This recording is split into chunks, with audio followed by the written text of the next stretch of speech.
அழகான சின்ன தேவதை அவள் தானே எங்கள் புன்னகை. நாள்தோறும் இங்கு பண்டிகை, நம் வானில் வான வேடிக்கை. இது போல சொந்தம் தந்ததா இறைவாவா நன்றி சொல்கிறோம்.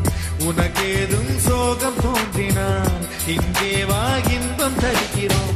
சரவண